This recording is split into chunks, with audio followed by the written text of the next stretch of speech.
disconnect any caller who infringes the law or offends the right of any person. The station will also refuse to take any call from any person who, in WINNFM's considered opinion, is likely to expose the station to liability for statements made on the air.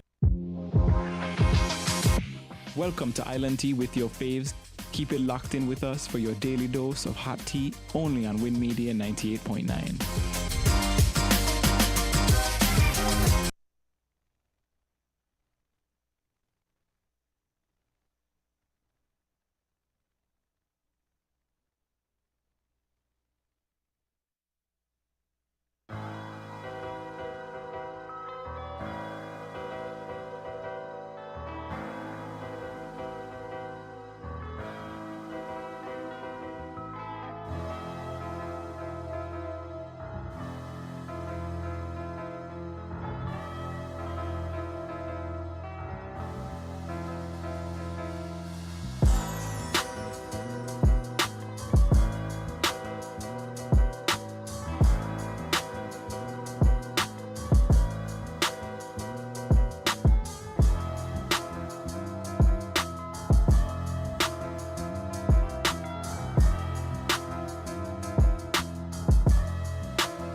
Good morning, guys. Welcome to Island Tea right here on WINNMedia SKN.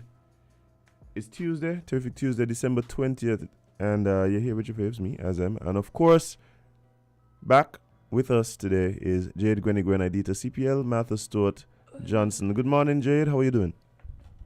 Yes, lovely. Morning.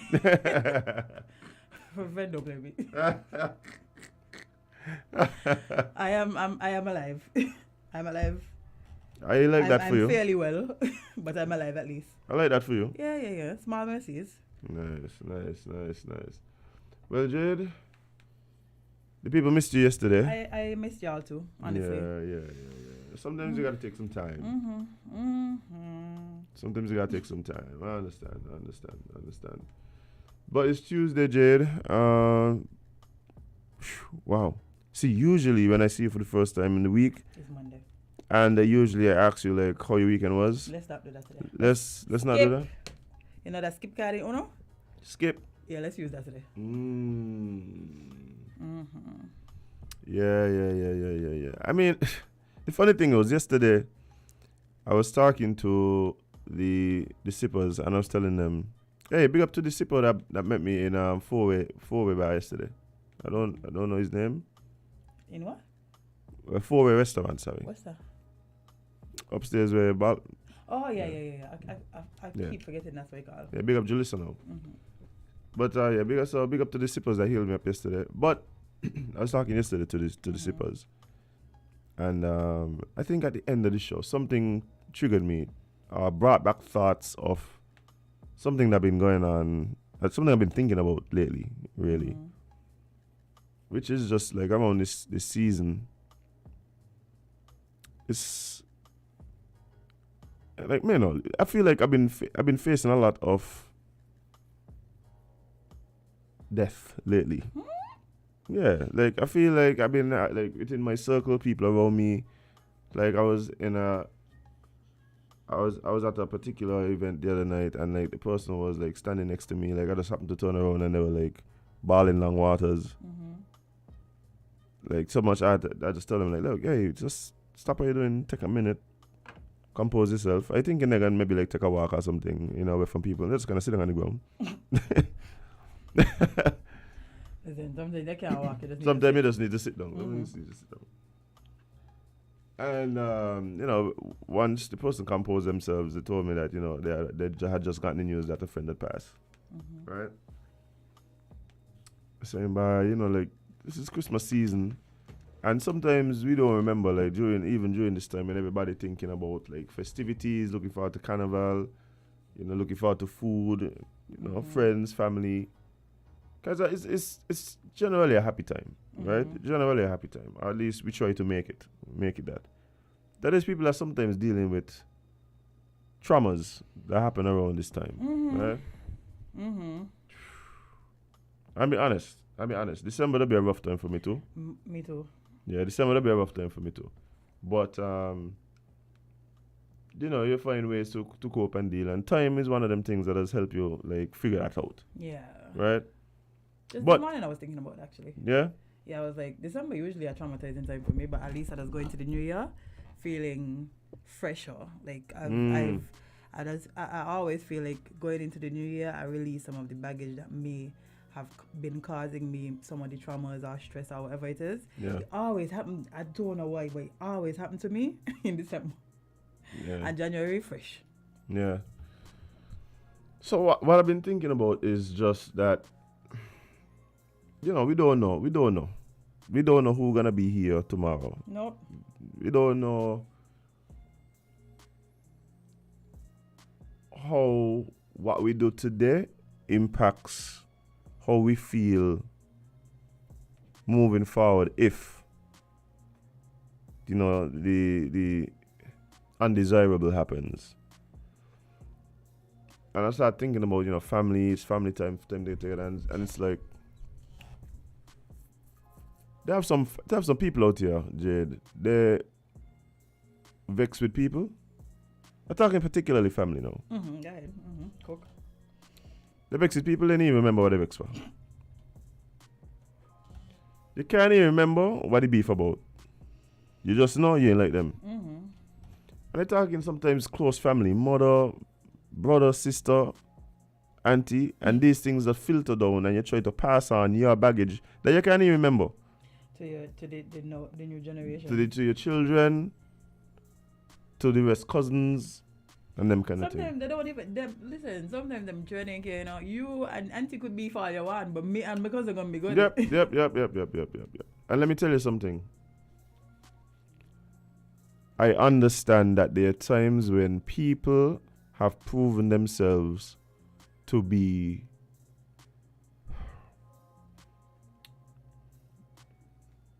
absolutely negative for you, and the best thing you could do is distance yourself from them, right?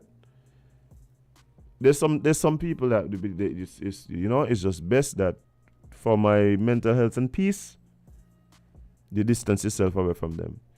But this is what I'm talking about, because in that case you're seeking peace. I'm talking about people who hold on to grudges, hold on to beefs. And the truth is, if that person is to not be there that's when you're gonna be like, bye, I shoulda, woulda, coulda. And I think about this too yesterday. I come like I was reading about yesterday, you know, from a distance. I don't know. I don't know what's happening with you, but I swear on everything. I literally had these exact thoughts yesterday. Like how people treat people, and then realize that they probably should have done it better, especially if you lose that person. Yeah. And the thing is, you don't want to wait until you don't have an opportunity to make it right to recognize that you should have. You know what I mean? And I really do feel bad for people sometimes when they've put distance between themselves and family. Like family I'm talking about now. I mean talking about an ex. You know what I mean? Talking about some friend when I had like in primary school and them things there. Well, we was friends since kindergarten, and then when we was in fifth form, she do me something, and now we don't talk no more. Let me talk about that. We're talking about relations thing. And like I say, I understand sometimes you gotta distance yourself. But it should always be in peace and not necessarily to keep up anything. You want to say something about this person? Yeah, we could. Yeah. Good morning, caller. You're live on Island T. What's up? Good morning. Good morning. Good morning to you, to the two of you. Good morning. This morning I get up and I thinking the same thing to myself what you're talking about. You know, you got some parents out there, even family members. You and them got something and they pass the two and them right into it. Yeah. They train them to do the other family members things. Yes. You know, I got some children, especially my daughter them. And sometimes I go to them with a conversation, you know, that they tell me, I don't want to hear it. If I got my daughter and I see my daughter doing something wrong, I'm supposed to tell her that's wrong. You don't do that to people. Mothers, the same thing. They put the children up and mother and daughter get together and do wrong. Then that is wrong. Totally wrong. You know, and they pass on these things from generation to generation. You ain't talking to them. They don't want the children them to talk to you. And that's bad. And I don't tell me children them, when you go look for people, talk to them. I got son in America, me and a family, when we don't get on, you know, he asked me if when he come, he could go. But I said, sure, you could always go, but yeah, that has nothing to do with me. I could never put my children them against nobody to disrespect people. Sometimes they just say, you're always telling me to talk to people and to tell people. Man, you say, yes, that's the right way. You've got to teach your children them the right thing. If they're going to suffer, you can't pass on these things from generation to generation and see children see you doing wrong and doing wrong things in front of your children them and sitting down in front of your children them and crucifying people. It's wrong. It's wrong. Up to this morning, it come to my mind. You hear? Yeah. And God is good. You hear? I will never teach my children them to disrespect people. I don't care who they be. Never one time.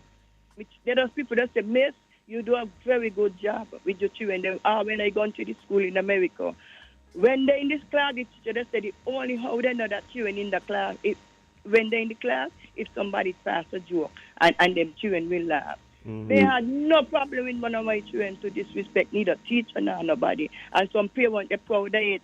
They put things in the children's head to do other people's children, and this is bad. And I'm glad I bring up this conversation. And I'm warning all your parents, teach all your children to do the right thing and to respect people. And I stop whole beef in our heart against people because it ain't healthy. It ain't healthy at all to get up every morning and see somebody when you don't talk and pushing up yourself and going on. It's not healthy. If you see somebody, you could just pass them straight and try with them people every day. So, are you good man? You have a blessed day. You hear? You too. Okay. You see that, Jade? It's that thing, Jade. It's that thing. You got people who rob their children of opportunities to interact with family and to have that family connection simply because of whatever malice they hold in their heart. Yeah. I mean, of course, we don't hear this thing about parents, you know, parents fall out and they poison the children mind towards the other parent and them kind of things and so. Them things, they are, to me, almost unforgivable. Them things are almost unforgivable. I mean, talking about in a situation where, you know, the parent might have deep issues that they're dealing with on their own, and so you don't want that to come around. But when you just poison your child towards family members, Over petty things. over your personal gripes, like that, I think that is a real disservice. Like, good morning, caller. You're live on Island T. What's up? Oh, lost a caller. But yeah, for those of y'all who carrying hate and malice in your heart, right, towards your family members, just consider right now for the next few minutes. Is it really worth it? And how would you feel if this person, for whatever reason, is not available for you to make amends? How you'd feel about that? That's a good question. Because sometimes with us, and sometimes too, you know what we do? We put off things. We put it off and we go, it wasn't really too important, you know. It wasn't a big a deal, but when I see you, next time I see you. And the next time come, you decide you ain't doing it, and then you're going to say, you know what? This time again. This time and again. If the person pass away, you ain't get it. Because sometimes next time don't come. Nope. Sometimes there's no next time. I was speaking to a guy a few years ago. And the funny thing about it, this was a random guy I met in the airport, eh? Like, we were sitting on the plane, and what is the plane them they do? We on the tarmac sitting for like an hour. I fall asleep, wake up. I asked the fellow, like, wait, we didn't leave yet? The guy was like, nah, we just start talking. So we talking, and the idea of regrets came up. And the guy told me,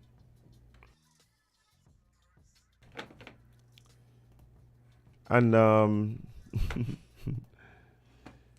and the guy told me, he said, look, I have one main regret. And the man said he regrets that he wasn't mature enough to patch up things with his dad before he passed. He said his dad, he had a lot of animosity in his heart for his dad for not being there when he was younger. So he was in his life, he got involved in drugs, whatever, and so he wasn't able to function. To be a present parent and properly function. And he said he held that against his dad.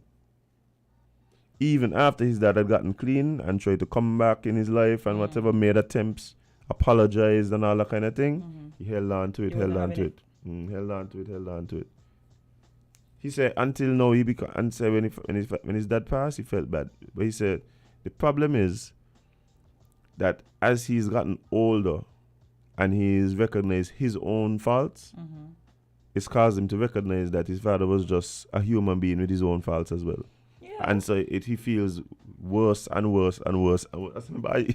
You need to talk to somebody else because sit down in the chair with the lady. You need to go talk to somebody back. And this here sounds like a deep spiral that like might not end well for you. Yeah, a lot of people don't realize that they need the help. A lot of people just out here dealing with trauma. And matter of fact, not even dealing with it. Traumatizing other people because they refuse to deal with the trauma that they have. They refuse to seek help and talk to a professional. And so what they do is... Sometimes, this is what I recognize to Jade. Sometimes, guilt is a funny thing, you know. Guilt would convince you that you're supposed to feel the way you feel, yeah? Forever. No. That is a lie. Like guilt would make you feel like you're supposed to feel the way you're feeling forever. And so you wallow in the misery because you feel it's like you're punishing yourself for whatever bad deeds. And you're punishing other people. Yep. Let's just call us to say good morning, caller 11 LNT. What's up? Greetings to you in Highnesses. Good to be on Highnesses. Still at work. Still at work, Prince. I'm still at work. You're still at work? Bye.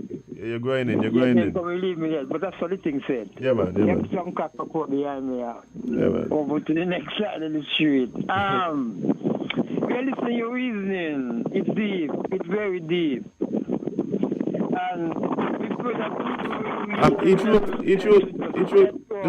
just a second. There's a lot of wind in the phone. If you could move away from the wind. Come, let go on the stage then. Sorry, me was out in the open. Right. It better? Yes, that's good now. Okay. If I hate you, me don't do nothing to you, you know. But me do a poison my heart. Yep, indeed. It's a serious thing. And we just use hatred. It can be any other negative vibration, you know? Yeah, right. Yeah, man. It's terrible. People who reach them levels there to let go. And just keep your heart as it's hard to be kept. You know, we are human. You see it? Right. And I don't think this creation here, this superb creation here, was created to harbor the kind of things that human beings harbor. You see me? Right. Terrible. Anyhow, let me come off of that. We here say, I think the company news too, that Carnival Committee or whoever deal with Carnival, whatever it be, get an injection of 1-point-something million from some Chinese people. Taiwan or whatever. You mean to say, with them kind of money there, we still online? Yeah. Ben? Yeah, man, you're here, man. Yeah. You're here. Mm-hmm. Me hear song just now. Me think me disconnect. Me want credit too. But anyhow. 1-point-something million. And you mean to say, the Carnival Committee can't set up crew, can't set up things to clean after the dusty up, put some... I think that was the sound. I think that was the sound he was hearing. I think we know the sound he was hearing now. Nah, warning, you have about 2 seconds left before this call cut off. But yeah, Jade, and you know the saying, you know, that hate is like picking up a hot coal to try after the person you hate, right? You know, you're really just hurting yourself here. And for some of you, I know the thing that you're saying right now. I know what you're saying. I must go and try to make amends with such and such. They ain't gonna take me on. Well, if they don't take you on, then it's out of your hands. You do your part. You understand? Sometimes you have to understand. We can only act to control the things that we have control over. We can't worry about the variables that we don't have control over. But the stuff that we have control over, we have to do what we have to do. Yeah. Control the things that you can control. Yeah. And let everything else just be. Let everything else be. You can't stress out yourself over things that you can't fix. Yeah, sometimes you don't have control over it. Sometimes you're denying yourself an enriching relationship with somebody who really and truly love, you know. Really and truly love this person. It's only a matter that there is this issue between you. But you're denying yourself the relationship with that person. And, you know, I'm just saying, like, as we kind of round out 2022. Which is, wow, about to be done. Yeah, and the truth is, we also coming out of a time where interpersonal relationships were tested in ways that we might not have ever imagined. Not only interpersonal relationships were tested, but also a lot of us lost people. Yep. In ways that we still trying to deal with. Unexpected ways due to the unexpected COVID-19. Yeah, like this week I was cleaning. You know, it's Christmas time. So I was cleaning my room. Well, I still cleaning my room. This taking a while. Yeah. But doing it, day by day. Yeah, man. And I found the booklets that I made for my uncle's funeral, and it just reminded me, like, wow. I really lost my uncle just like that. Yeah. Like one day he was here and then the next day he wasn't. And that is how it goes in life. One day people here, and then the next day they're not, Jade. just like that, in a blink of an eye, and you can't do anything to change it, you can't do anything to stop it. It is just how life goes. That could be any of us. Yeah. Yeah. So bye. Yeah, so life is fickle and death is guaranteed. That's one thing you can't escape by. We all going to die. But I think we should as much as possible, like we say, control the things you could control. And one of the things you could control is reaching out to the people in your life who you may have some issues with and seek peace. Seek peace. And sometimes you have to. Sometimes you don't have to. Just a reminder. Jade. Now you ask a family member, but I make care about them and peace. I don't care about them, not peace. No, what I'm saying is, right, I think, again, I understand that there's some situations where for your own peace You need to just yeah, I understand that. It's not that I'm saying, but there's sometimes when someone asks, well, what is really happening between you and thing, you feel stupid explaining it because you well know it's stupid to begin with, Yeah. or you can't even remember. Why I think with it all out because No, dine it. This is how the answer does go. You know. Okay, well, tell me. Tell me what I need to know. See, I just watch people. I don't know what's going on. No, okay, but you tell me what's going on. I feel it's just all thing. I see them walking around in nice clothes. I feel like they feel better than people. Yesterday, help me understand. No, but seriously, what happened between y'all? You know what? I can't even. But it's something that happened there with the fallout and. No, they don't even say that. All it is just say is just divert, deflect. Because the truth is, one, it was just the most insignificant thing at the time that just got blown out of proportion. You didn't even remember. You don't even remember what you vexed them about. Nope. Brothers and sisters and brothers, cousins, mother and father, Mother and child, father and child. Oh dear. Watch you. Sometimes. Life too short and people too fickle. Watch you. And don't feel because you the older one that no. Are you the younger one? Let me tell you something. I see a trend here lately that I don't like at all. What? Parents burying children.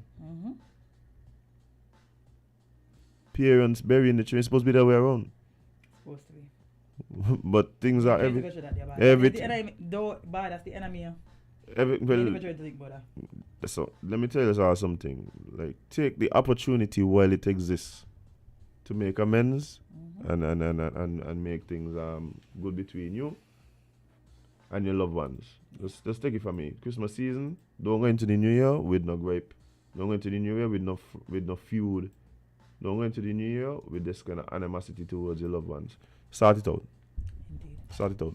But guys, we're going to take a short break. We're going to be right back. You know, it's Tuesday, so we linking up with our friends from the Solid Waste Management Department. And of course, you know, have some friends in here too, Jade. So guys, stay locked, stay tuned for more Island Tea right here on WINNMedia SKN. We'll be right back.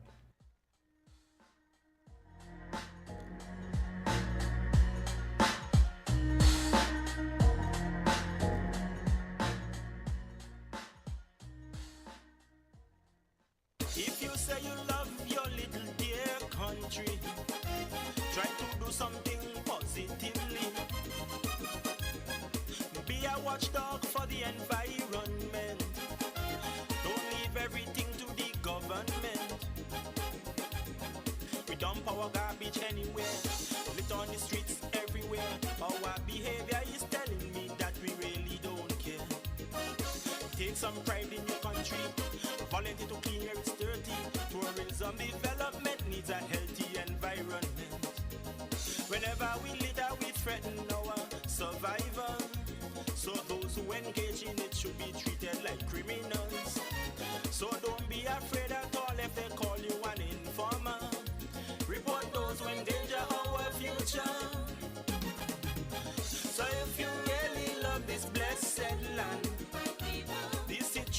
nation demands attention.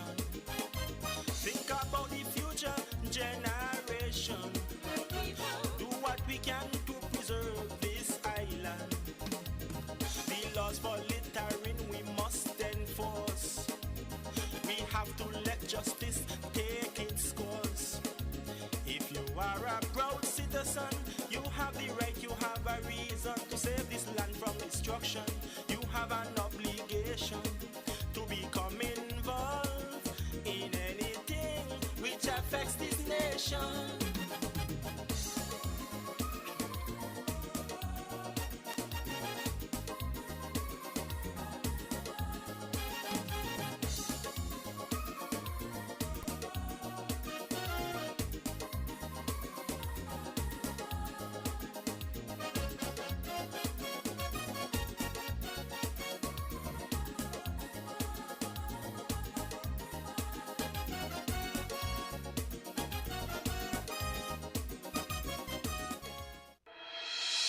The Solid Waste Management Corporation, SWMC, is working hard each and every day to keep St. Kitts clean. Our primary mandate is to collect household waste while maintaining the engineer sanitary landfill in Connery. While it is the responsibility of businesses to see to it that their garbage is properly collected and disposed of at the landfill, the SWMC offers a commercial waste disposal service with our Nosy program. We also offer a bin rental service where persons can rent large bins to do community cleanups or other waste disposal activities. Additionally, our headquarters in Taylor's Range include state-of-the-art conference rooms parental. So when you're hosting another event, consider using the SWMC conference facilities. We want to continue serving you by keeping our environment clean, because at the SWMC, waste matters. For more information, call our office at 465-9507. Hey guys, good morning and welcome back to WINNMedia SKN. You guys know what time it is. Before the break, I told you guys it was time for Talking Trash with our friends from the Solid Waste Management Corporation. Today is no different because we have Nama in the studio with us this morning, and she does have some special guests. People who are not strangers to the show, right here with us again this morning. But Nama, how are you? And let us know who you have in studio with you. I am great. I'm fantastic. Christmas Really? is just around the corner. I'm starting to kind of feel it. Yeah. I don't know if it's Christmas or Carnival. I'm not sure which one I'm feeling, but I'm feeling something. So, Festive. Yes. Festive spirits. Nice. And Jade, what's up? What's up, my girl? I'm here. Jade doesn't I'm sound too alive. festive. Not quite festive as yet. No. But we're working on it, huh? Yeah. We But have by time. the 23rd. We have time. No, I got candy cane in the vehicle for. Should be alright, man. You're going to sugar me up? Yeah, Jade. Thank you. Sugar rush. I appreciate Sugar it. rush and then she crash. Once she crash after the 31st, is alright. Fair enough. So, hi to everyone. Christmas greetings or season's greetings to everyone out there. And thank you, of course, for tuning in to 98.9 WINNMedia SKN on Facebook and on YouTube. And, of course, we are with you. I believe this is going to actually be our final show for the year. What? Yes. So, of course, I had to come with some special people, some special guests with me. I'm your host, Nama, but as we like to do it here on Talking Trash, I will allow for the guests to introduce themselves because I believe you are the best person to represent you. I am Calintia Levine, the project manager across Senator Clark's portfolio. Welcome. Thank you. Good morning, everyone. My name is Nikhil Sutton, and I'm the senior conservationist within the St. Kitts Sea Turtle Monitoring Network. Okay, welcome to both of you. So you might want to ask, like, what these two portfolios or what these two persons have in common. Well, they're here this morning. That's what they have in common. But so Miss Lima is here, and she's gonna tell us. Well, we spoke about it last week, and so she's gonna tell us exactly what took place and give us a synopsis of what the project was all about and what we were able to accomplish, and if there's anything perhaps in the future in store for us. So tell us, okay, so what was the official name of the campaign? So we launched our Christmas Community Cleanup Caravan. All right. That's what we called it because we wanted the country to understand that it was a movement. It was a caravan. It was something that was live, and it was something that they could join in. Okay. It was also something that was going to come around and around. We hoped that it would only come around for 2 weeks, but we encountered some unforeseen challenges over the weekend, and so we are extending the project hopefully to just during this week. But at this juncture, I really want to take the time to thank those waste disposal companies that were partnering with us. We had Scandis, we had D&D, who was amazing, and we had dispensers who, when we called, they just showed up. So without those companies, we really would not have been able to achieve what we did. So I just want to publicly say thanks to them, as well as acknowledge our heroes, the parks and beaches and the STEP unit workers. I mean, just this morning, the permanent secretary, Ms. Rattan, would have said the footage moved her to tears. Just seeing the sense of community, camaraderie, and the effort that these individuals put out to literally clean up. I mean, like I said, they are my new heroes, and they were downright inspiring. Oh, wow. That's fantastic. I mean, what a better Christmas story. Yeah. I mean, this sounds like Hallmark in the making. It really does. And I know that one of Senator Clark's goals was a sense of community in addition to cleaning up. And I think we definitely hit that out of the ballpark. What the intention was to be a scaffold to citizens to clean up, in short. But we recognize at the ministry that there are a number of impediments to that. One, there's a cost factor. And two, there's a manpower issue. And so under Dr. Clark's leadership, she would have mobilized workforce and the bins so that the truckers could move within the constituencies, moving the waste from person's home to the bins. And then the bin companies moved them to solid waste and brought them back. We had so many people reaching out to us saying that they live on the second floor, they have these things they can't move, can we help them? We had persons calling in saying that there were abandoned lots that became illegal dumping sites, and it was just an eye-opening experience that I'm personally thankful that I was able to be a part of.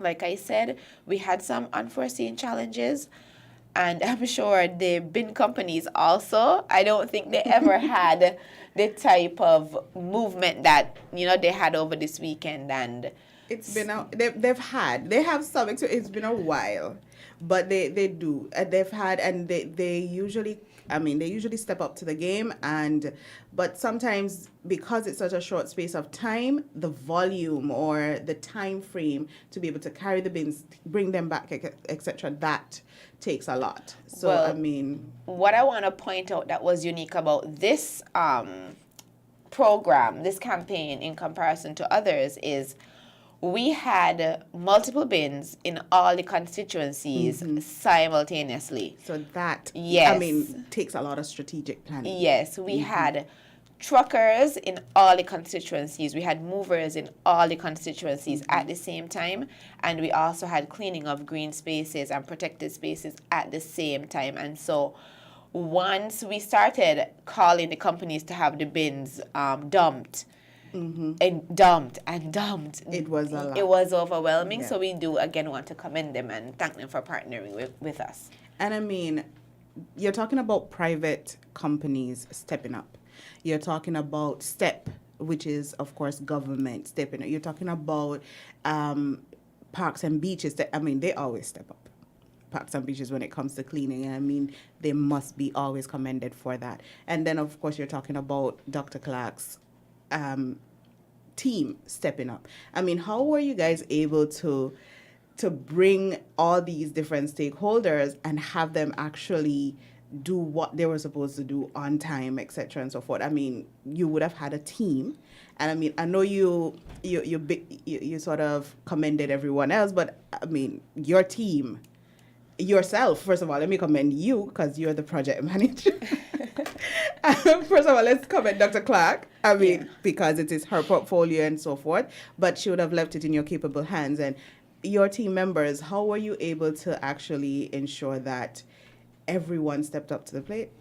Well, I think it starts with Dr. Clark, and she's inspiring on her own. Yes. And I honestly think like she has magic. So from the time she starts talking, it's like girl power everywhere, and you really do want to do your best. So it really starts there. And the mandate was something that touched all of us on the team. Cleaning up, keeping the country clean, ownership, especially coming out of the COP27 trip to Egypt, where we spoke about what we could do on our own to help to curb the effects of climate change. And I think being in the office and understanding the significance of this and understanding that our portfolio is environment, is climate action, we were just in an inspired state, especially given that this is Christmas time and culturally we clean up, we ready ourselves for the new year. Yes. I think we were just in an awesome headspace and all wanted to get it done. Again, we hoped in the 2-week period, but we have amazing partners who are willing to continue, to go beyond with us. That's fantastic. So, I mean, in essence, passion is infectious. Amen. And Dr. Clark's passion, I mean, we know of Dr. Clark's passion for environment. She's super. I don't think I've ever met someone who's as passionate about environment.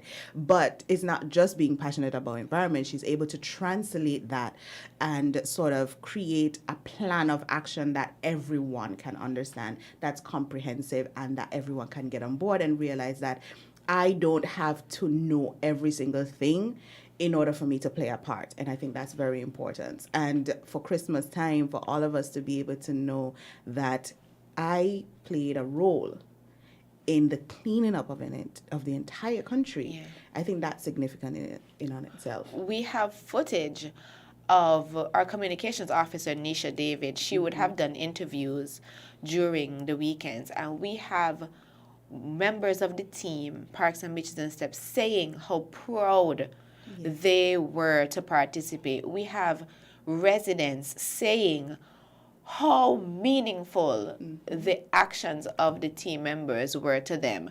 And we have testimonies of the impact of the seemingly simple action on residents. And like Ms. Rattan said, it moved to tears. So where can persons go to see this footage? Or is it not up as yet? It's up and out. Our communications officer, Nisha David, she posts on Dr. Clark's Facebook page, Instagram page. SKNIS also has our press releases. So we're out, and we all have our own WhatsApp community that we share with. So the footage it's out. Okay. So if you haven't received it yet, check out. I mean, I have a few persons who I know to go to their WhatsApp statuses. I shall not name names. Giselle. Where I go and I get my news, I get my updates, etc. These are individuals who are always, of course, I'm mindful as well, because some persons just post anything. But I mean, I have one particular person who, when they post content, it's usually from a very reliable source, etc. So find your source person and just go and see this footage. I'm sure you'll be inspired. And if you have not yet had the chance to clean up, etc., now is the time, because we only have 1 week. So it has been extended. So let's be thankful for that. Yes. It has been extended to when? Is it? Well, we're hoping we could be wrapped up by Christmas Eve, because we do understand that this is a festive time and it's a time of family, and persons do want to be able to celebrate and not be consumed with work for an extended time. I also want to express my personal gratitude to the residents who have been calling. They have been, for the most part, understanding. And I'm thinking of this one resident from West Farm. Keep calling, keep being patient. We will come by. The guys were working yesterday into the night until after 7. Oh, wow. When one of the coordinators called me, I was like, can you see Like, do you have enough light? And so if they did not get to their mark by 7, we understand, and I just want to implore the community and the citizens to understand as well. They are coming, they are working, and what we're finding is that when they have passed an area, people are still putting out, which is fine, but let's just be understanding that it's a circle and they have to... The caravan will come back. Yes, it will come back. Right. One thing I want to point out is that thus far, many bins are still on the road because, like I said, the companies experience some difficulties. So you will see a number of bins around with trash in them still. It's unsightly. We will move them. We'll get them We moved. will move them. We had trucks with tires bursting. We had trucks with cables bursting.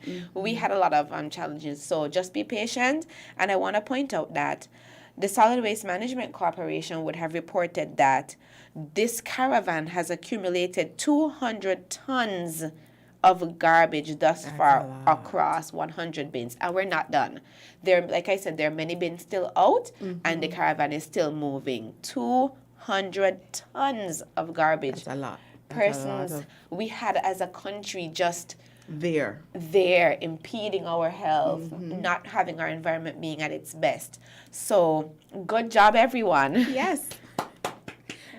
Azem, you don't have like a clapping, like Azem step.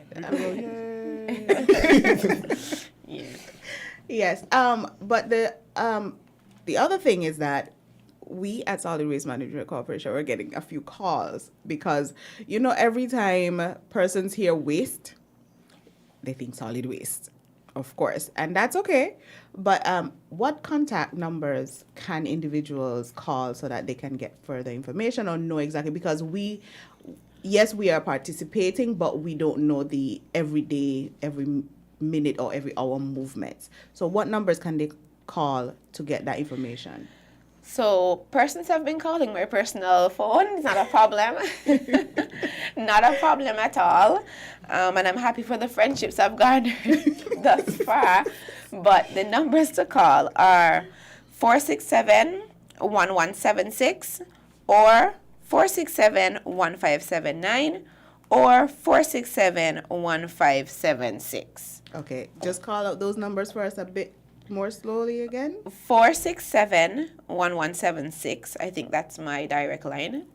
467-1579 and 467-1576. So if you did not hear those numbers, or if you didn't have a chance, or you might be driving and so forth to write them down, remember that this footage is gonna be on YouTube, but it is on YouTube, so you can just go and play back and you'll be able to get those numbers. Okay. Anything else you want to tell us about the project? One of the stark realities that we've had to face as a result of this campaign is the reality that illegal dumping is a thing. Oh, yes. Kitchens are engaged in illegal dumping, and we really want that behavior to stop. We really want the behavior to stop. We had initially planned to clean all the guts alongside the moving, but the volume of waste in the guts, we're gonna have to have a gut campaign on its own, right? And I feel that when residents take it upon themselves to travel to illegal sites and dump, they're not understanding that nature, the wind, the water is going to take this waste somewhere else, and it's going to affect everybody else. And so the drive that you take to the illegal site, go to solid waste. Go to solid waste. They usually pass. Don't pass solid waste. Go to solid waste. Dump. And the cost is $54 per ton. And 1 ton is 2,000 pounds. So there's no way you're going to accumulate 2,000 pounds on your own. So you won't be paying $54. For white goods, it's only $5. There we go. Right? So. Right. I mean, 54, I believe that even land clearing is only 10. Our rates are very, very, very low. Yes. And so we have instances where persons drive behind solid waste and illegally dump. So we want that message out there. Please stop. Think of the environment. And this caravan has created such a sense of community. we want that to continue to be fostered. So when you're illegally dumping, remember us. Remember the good feeling that we had and how awesome it was for us to work together to clean up and stop illegal dumping. Thank you. Oh my God, I need to capture that. I'm gonna record that. Stop illegal dumping coming right from the project manager. So, Nikhil, you've been quiet. You've been quiet, but we'll move on to you for a little bit. So, Nikhil is here from the St. Kitts City Monitoring Network. And he's here to give us a few pointers and a few warnings, etc., and let us know what's happening with our turtles. So, for this season, we're coming to the end of our nesting season for greens and hawksbills, which means across many of the beaches, we'll be seeing hatchlings emerging over the next couple of weeks into February. And so we're urging persons to call us when you see these emergences and not put them in water, because even though they usually go to the water after they emerge, some persons put them in buckets of water and then they start that swimming frenzy, which happens for about 12 hours. So once they start swimming, they don't stop.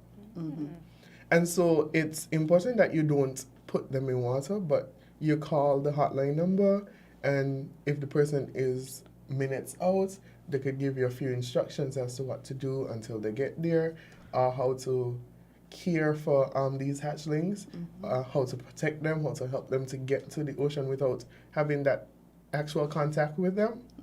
And it's important that we spread this message because it happens, and especially now that persons are on the beach having like night parties and those things. So one of the famous places that this usually happens is one of the beaches on the Cockleshell, and persons will be having parties, and then all of a sudden they're hatchlings, and someone will be like, "But wait, this stone's moving." It's not stones, it's hatchlings. So it's important to get that message across, because sometimes we think that we're helping, but it ends up backfiring, because after that swimming frenzy starts, then that continues for 12 hours. And so between that time, the energy that might be lost for them to get out into that open water, it will be gone. So we're urging persons to call the hotline. And that could literally mean life or death for the hatchling. Yes. And remember, it's 1 in 1,000 hatchlings survive to adulthood. So please call us. The hotline number is 764-6664, and someone will definitely answer and get out there. Say that number again for us. 764-6664. 6664. Okay. And so if we're specifically talking about beaches that we could see emergencies from, we're looking at Cockleshell, Reggae Beach, Banana, which is that beach along the Pacayet. Okay. There is also Sandy Bank Bay. There is majority of the beaches on the peninsula, so like Majors and those other beaches. So those beaches would mainly be hawksbills and greens. Okay. So for now, we're looking at those beaches as areas where when you see a thing looking like a stone, it's more than likely not a stone. It's a hatchling. And I know we want to be helpful. One of the things is, if you're trying to be helpful and you're trying to record, do not use your flashlight. Yes, please. Do not use that, because then the attention of the hatchling will come to, because what they're doing is following the moonlight. Yes. And so whatever light source that's coming outside of that, it's going to distract them, especially if it's more prominent than the moonlight. And that is why when we drive in Keys there, you see those orangish sort of lights, and we kind of vex because we can't apparently see the road properly. You need to check out your eyes. But that's the purpose, so that it does not detract from the moonlight, and the hatchlings can go towards that instead. So do not use your flash. Yes, you want to capture nature, but National Geographic will just have to wait for now. Okay? Please, we heard the statistics. 1 in every 1,000. That's a very low survival rate. And of course, a lot of these turtles are endangered. Yes, especially our hawksbills. Yes, so we definitely need to try and do everything we can to protect them. So we are kind people. It's Christmas time. We want to share the joy and be kind. But they have been surviving for thousands of years. Without our assistance, they can survive much better. Yes. Sisters, okay? So just leave them, allow them to do their thing and get to the water so that they can swim for those 12 hours. And perhaps in the near future, we can have a higher survival rate. Yes. And so even in terms of the lighting, when someone usually responds, all of our responders, usually have on a headlamp. And that headlamp color is red because it's not that prominent, but it also aids in leading them that way because we could see what they're doing, but it's not distracting them. Right. So usually when the headlamps go on, you can see the hatchlings moving. And so that might be your lucky opportunity to take videos or to take pictures. But again, the white light, the flash, we're asking that you don't use that. Yes. Please kindly do not do that. Anything else you want to let us know? So not really, but Not really? that's okay. We always have things to talk about. But again, in terms of the garbage collection, I was there. I experienced that firsthand because I was over by my aunt's and this dude came down the road and he was like, "But wait, they're supposed to be saying something." And I was like, "I don't know." And then he was like, "Oh wait." Then he started saying that, "Oh, if you have any garbage in here that you want to throw away." And I was like, "Oh, that's what that is." Yes. Because person just started coming up, and then I heard my sister was like, "You got any old chair that you want to?" I was like, "Girl." No. But it was an awesome experience. Yes. And all the garbage that was collected, listen, that was a lot of trash. Yes. And kudos to the teams that did those heavy lifting because I would have not done that. I really, really like and I appreciate the fact that manpower was taken into consideration for those individuals who aren't able to physically lift stuff and so forth. So in my household, it's all females. And, of course, my mom would like to think she's very young. But she's not as young as she feels she is. And so we had some things to lift that were heavy, etc., and she couldn't get them done. And, I couldn't be of that much of assistance either. And so the manpower consideration was really, really beneficial, I'm sure, to a lot of us. And we appreciate that. Because it wasn't about, even if the bin was far away, you didn't really have to worry because somebody can take it there. And so you didn't have to put on as much bins, but at the same time, the manpower allowed you to get to the bin. So I didn't have to leave home. I didn't have to leave my compound. It's just and the communities really did come together. Yes. Persons were looking out for people like, because our house is a bit far off, and so when they came around, they were sent to like, "Hey, go and check out up there as well." And so they were able to aid and assist, and we really, really appreciate that. My veranda is looking a lot better. And I'm sure you have those persons who are elderly or just don't have the time to be able to do that. So the cleanup wasn't just about cleaning up inside our homes. And guys, there's no need to abuse or anything of the sort, because when we are cleaning up inside, we usually have that kind of messy corner until Christmas Eve. So when you see the bins on the road right now, just think of it as that. Yes. They will be moved in time for Christmas to be sparkling clean and those curtains to be put up. And so, come on. And I want people to be a bit empathetic to the team because the bin companies don't want the bins on the side of the road overflowing with trash. No. We don't want the bins on the side of the road overflowing with trash. The residents don't want this. So it's not willful, it's not negligent, it's literally tires burst, cords burst, the trucks cannot move the bin at that time. Yes. But it will we are committed. It is our pledge that we will come get your waste. And the bins will be moved. We actually had, in some instances, the companies helping each other because sometimes when they placed a bin, when they went back for it, they had a challenge or someone parked.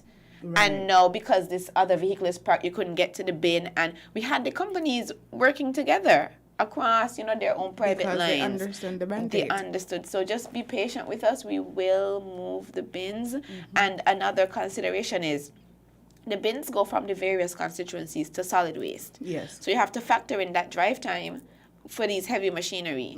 So if let's say it's one driver, he has to drive from his base to, let's say, Sandy Point, to solid waste, back to St. Paul's, to solid waste. And then by the time you know it, the day is done. So especially if we're asking them to bring back the bins and it gets filled again. So. And I think residents also need to remember that when you're driving with these bulkier items, you can't move as quickly, and also you have to be very cautious. And so taking that into consideration, that there's still a bit of work to be done. I think majority of it, of course, has already been accomplished.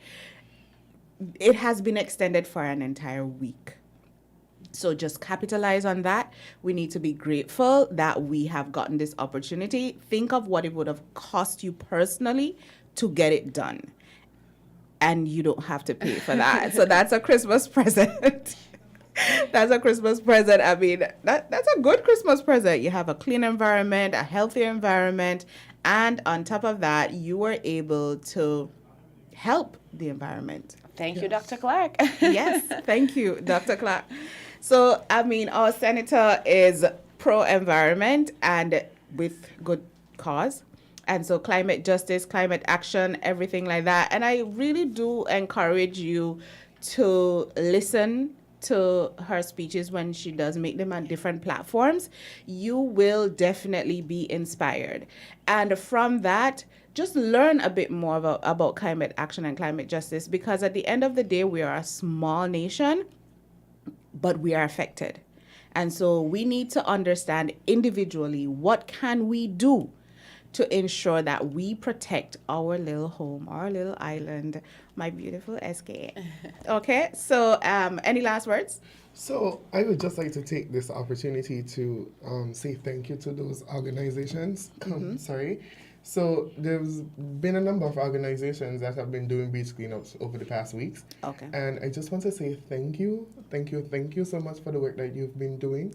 But again, please, those white pipes that are labeled with SKSTMN stickers on them, do not remove them. They are our markers to our nest, so we can go back and monitor the nest for the next 2 months. And so we're asking persons that when you come upon these white pipes that are labeled with, whether it may be a SKSTMN sticker, or they're usually labeled with markers. So they would have the nest number, the date, so we could go back to monitor that 60-day period. Okay. And so we're asking persons to do not remove these pipes because they help us to locate our nest, and so we could further help in terms of excavations. So excavations basically is where we go back after that, hatch the nest to see if there are any babies inside, and we release them.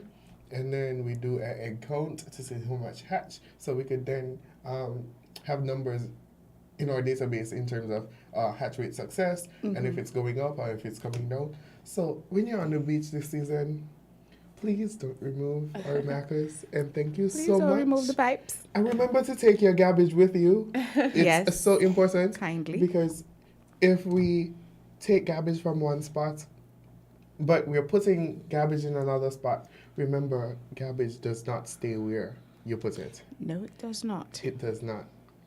And especially at the beach side, because you might leave something at Cockleshell, and then surprisingly it ends up at Pump Bay and Sandy Point. So please be careful with your garbage this season. And for those persons that are having a festive season this year, be careful with what you do. Don't overdo it, per se, but have fun in doing what you're doing, and stay safe. Yes. And these are words from the St. Kitts City Monitoring Network. Yes. Have a pleasant We've had a little break season. from festivities.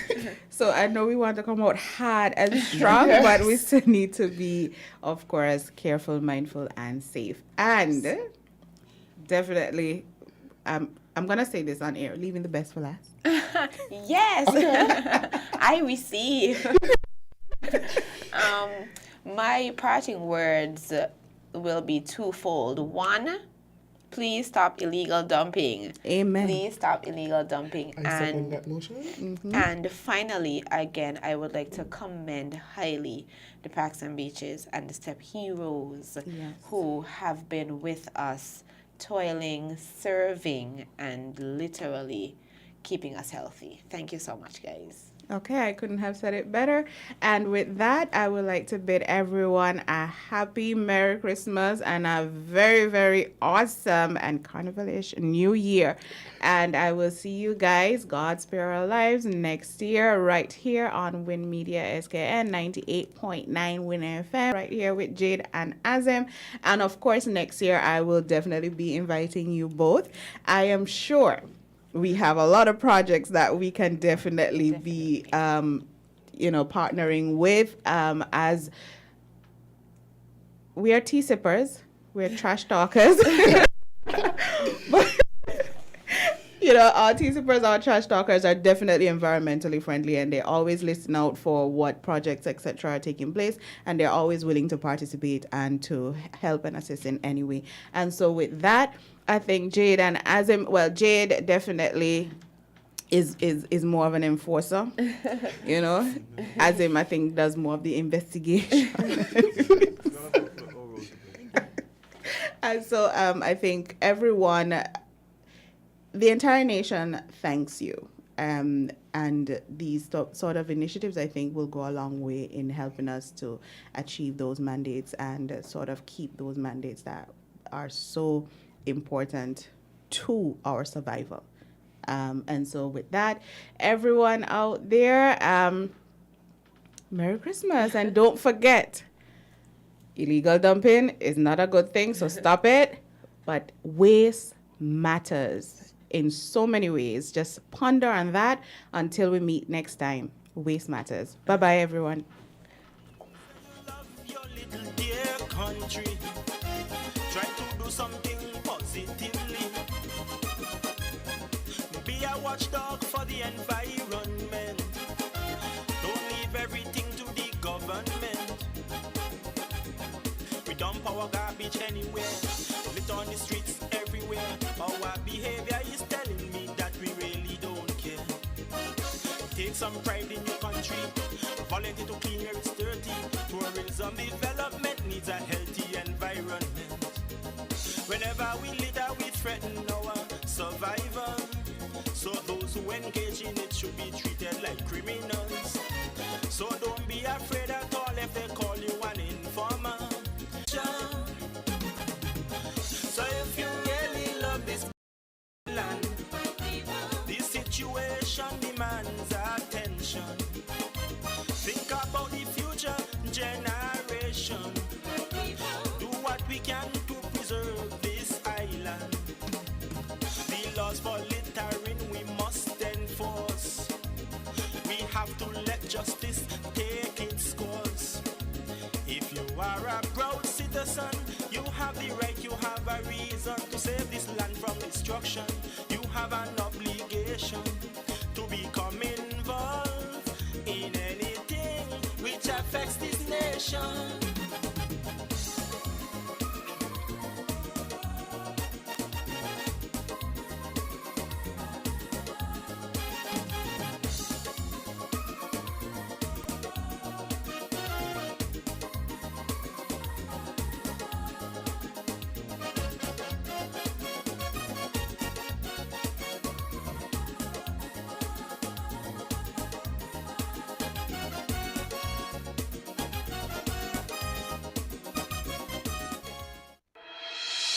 The Solid Waste Management Corporation, SWMC, is working hard each and every day to keep St. Kitts clean.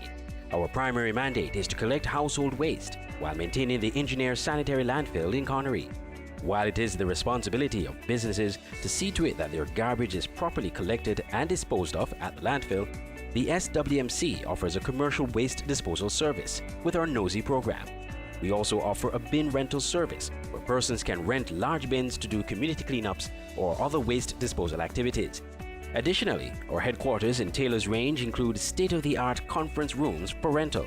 So when you're hosting another event, consider using the SWMC conference facilities. We want to continue serving you by keeping our environment clean, because at the SWMC, waste matters.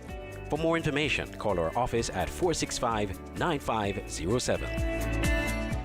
Fresh Look Paint and Tiles sale. Give your home a fresh look with a fresh coat of paint and a fresh set of tiles. From Holtzman's Building and Evil Center's 25% off Fresh Look Paint and Tiles sales event. Yes, come to Holtzman's Building and Evil Centers today and get fresh savings of 25% off all paints and tiles store-wide. Come and give your home a fresh new look with fresh savings and fresh new colors. Fresh new piles of tiles in all styles with a fresh 25% off store-wide on all paints and tiles at Holtzman's Building and Evil Center. Give your home a fresh start with a fresh new look with fresh new colors, fresh new piles of tiles in all styles, and fresh quality paint at Horsewood's Building and Evil Center. Fresh Look 25% off paints and tiles sales event. See store for details.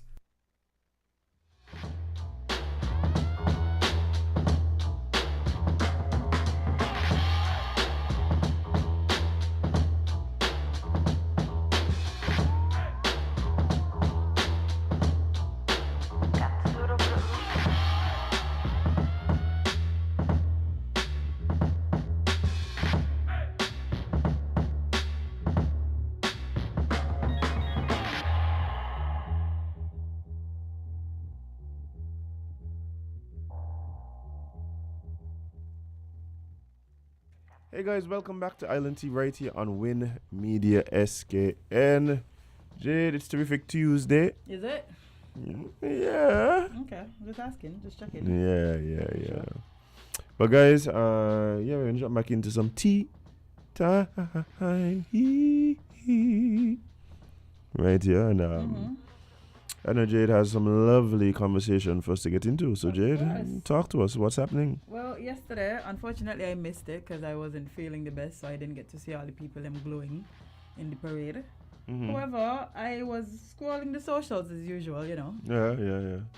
And one thing I keep seeing is people complaining about the fact that there are children in town drunk, which I don't understand. Oh, you don't understand? I've told you the reason why I don't want to Juvens anymore, right? You know that's exactly why. It just wasn't anything. Like, how Crazy. are you 15 and drunk? Oh yeah. That's the thing. How are you 12 and intoxicated? Cause nobody IDs anybody for anything. Not only that, y'all don't have parents. Like, what do you have? We stop having parents? Like, children, they just drop out the sky and go and then that's it? Because we are y'all supervision. Where is your parental supervision? Jade, you know what it is? We live in a society where people don't have boundaries anymore. People don't have boundaries. Like, children ain't even got bedtimes. Oh, they don't? Children ain't got bedtimes anymore. It's crazy. Interesting. Like, it's crazy. Like, so y'all just have y'all underage children out here running the streets. And then if something happened to them, y'all looking at us and talking about the police need to do the jobs and stuff. But what happened to your job as a parent? What happened to the jobs of the parents to keep the kids home at nights in the beds where they belong? Jade, that does not seem to be a thing. I tell you, I just see this, Jade, because of the type of stuff I'm into, right? I have to be on the road late a lot of times. I like this morning. I reached Umbo Minister 4 this morning. Right? Unfortunate. Right? Boy, programming lights. But anyway. Jade, all them time chewing on the road. As I couldn't even be on my landing at a certain hour of the night.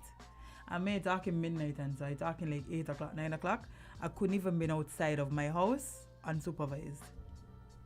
And y'all have y'all kids running around through the streets of Bastille. I don't even I don't even drunk and disorderly. Jade, I'm talking kids who are, you could tell maybe 11, maybe 12, right?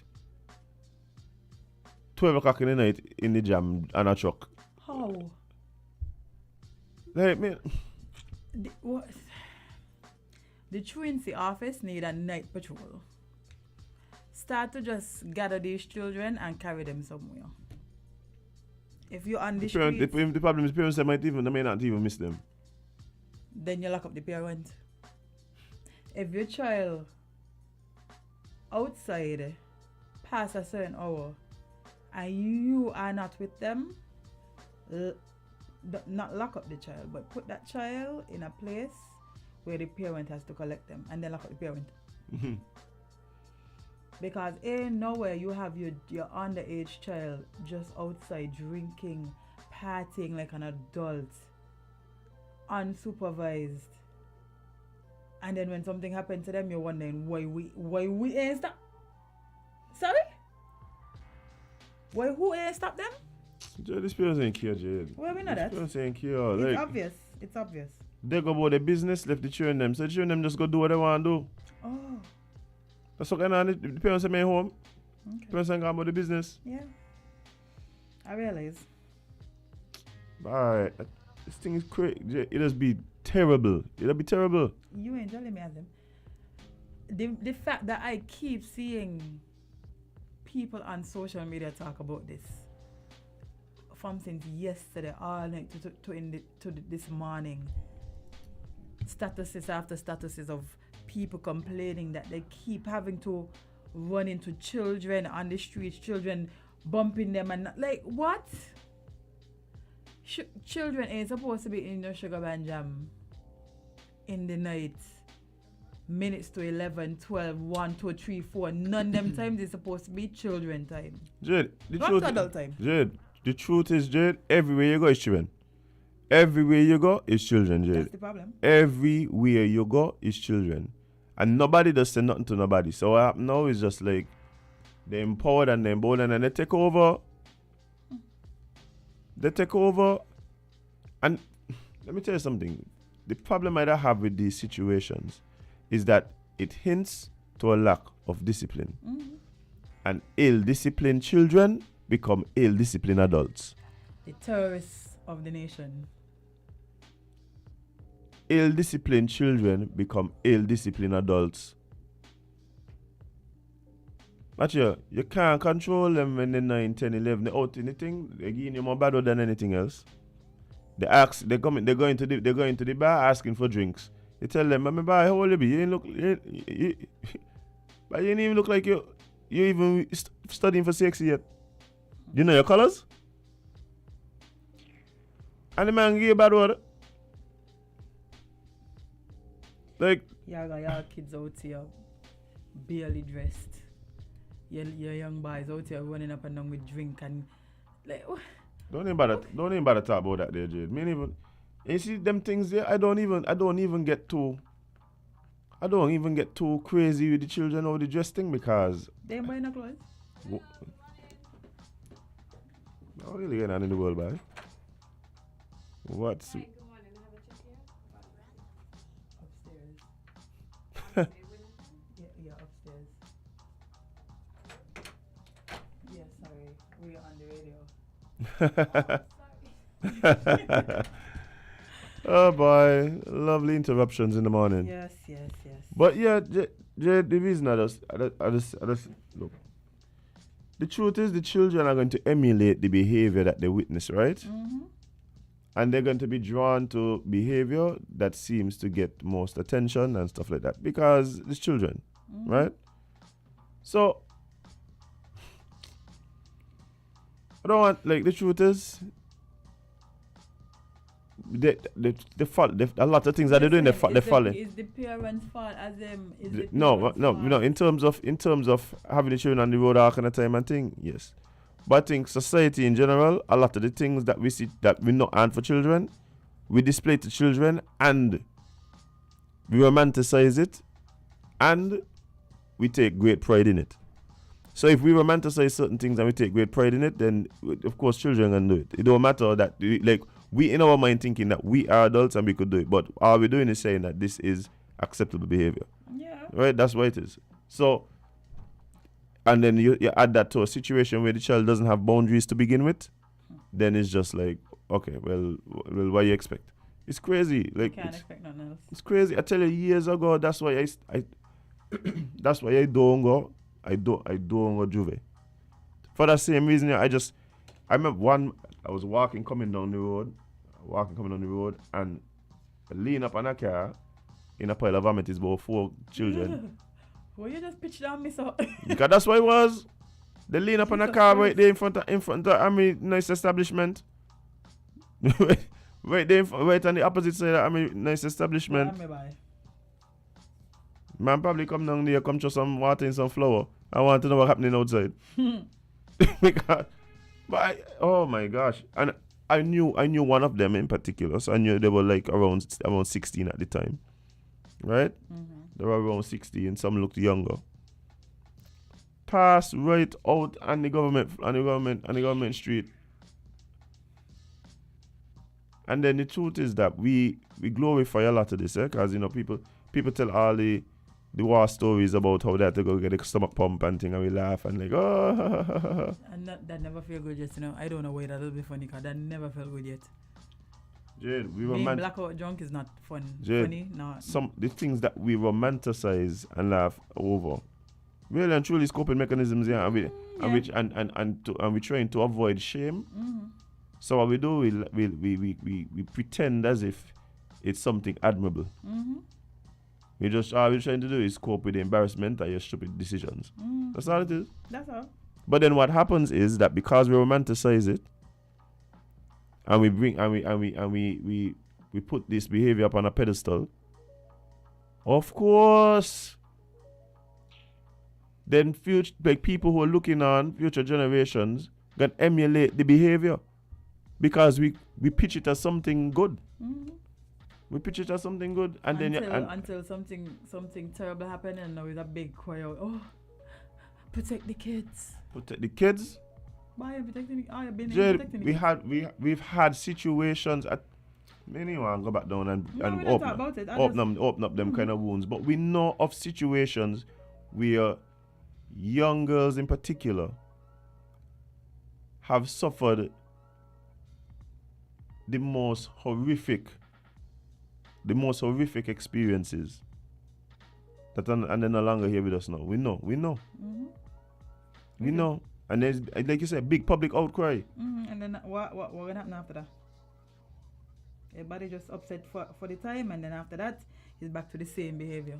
People is vexed, People is vexed when you talk about what happens when the village stop raising the child. People just get vexed. You know what? We need to deal with this at a cabinet level. At a cabinet level. Let's start with that. Since the parents them can seem to control the kids, or they don't have no interest in doing that. What would you suggest? One, kids found on the road after a certain hour, the parents are penalized. I don't know what kind of punishment is appropriate for this, but any child found on the road unsupervised at any hour of the night, past a certain time, penalized. Two, people must be ID'd at the doors of these events. Don't watch them and say, okay, they look big and let them in. No. I'll go further than that, Jade. If you, as an adult, found to be giving underage children alcoholic beverages, then you got issue. Yeah. Cause some of these people they go buy a drink for the little cousin. They go buy a drink for the little boy who does lime on the block with them. Mm-hmm. If you as an adult are found to be giving children alcoholic beverages, then now you got a price to pay. Yeah. They're busy running around talking about take things off the car. Take drink out the children's hand. That's the big pandemic right there. Let's just call have to say, good morning, caller. You're live on ILNT. What's up?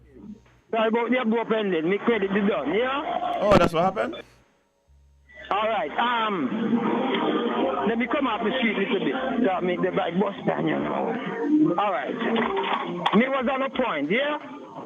Concerning the streets, right? But before me go up on my thing, let me add something to what you talk about with the youth them. Not only they in the bar, jam, them a drink and them a smoke. Yeah. You hear me?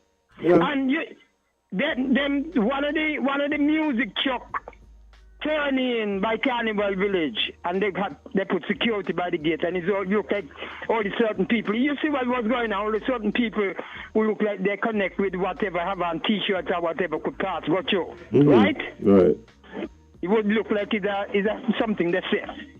Everybody couldn't go in there. You know the youth them go in the school. Some little youth, 8-year-old, 10-year-old, 12, and come in the party. Yeah. Jump the park wall, yeah. Yes, and come in the party. Security, should they smart, security notice them and put them back out, and they come in again. You know, this is serious. This is serious. But anyhow, I'm talking about the nastiness crisis. Hear me? You mean to say Carnival Village get 1 point something million from China, Japan, Taiwan, or whoever, right? And them can invest a 5G, put a 5G in a man and say, tell your crew.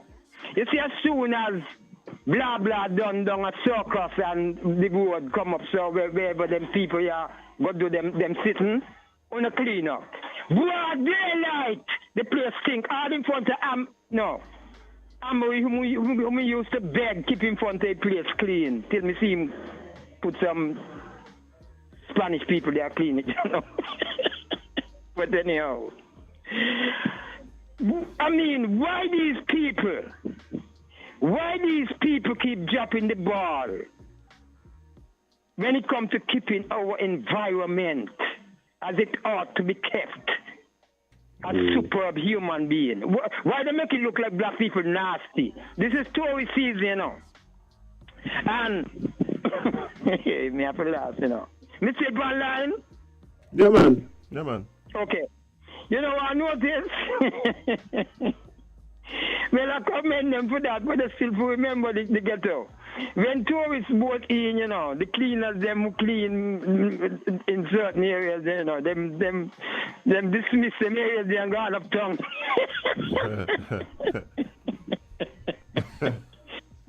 I'll be a gimmick like one. This is me for me go to move to Baruka site, you know, system is for, you know.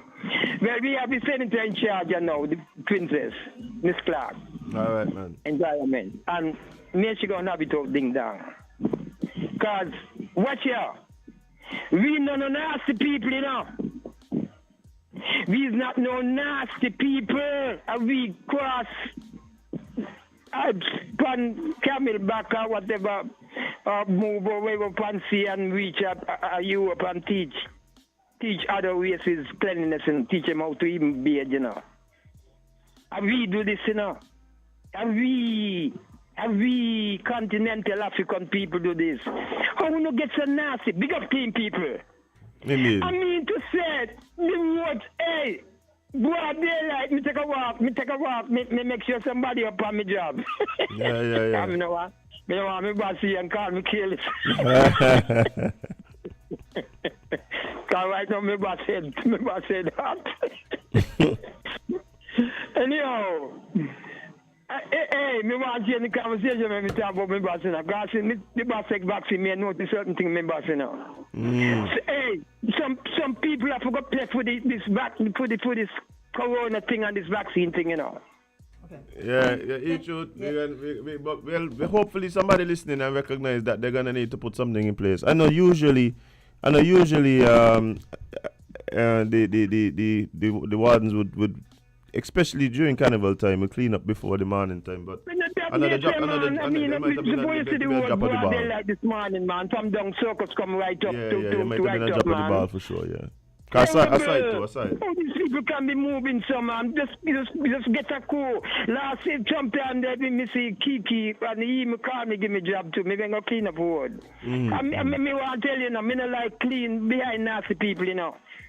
Me getting, me think we need, as a nation, you know, we need to move past that, this whole for cleaning. We could do the prevention and cleanliness all the way. Prevention, put bins, on the drop on the thing in there, litter water, we want litter water, litter the place.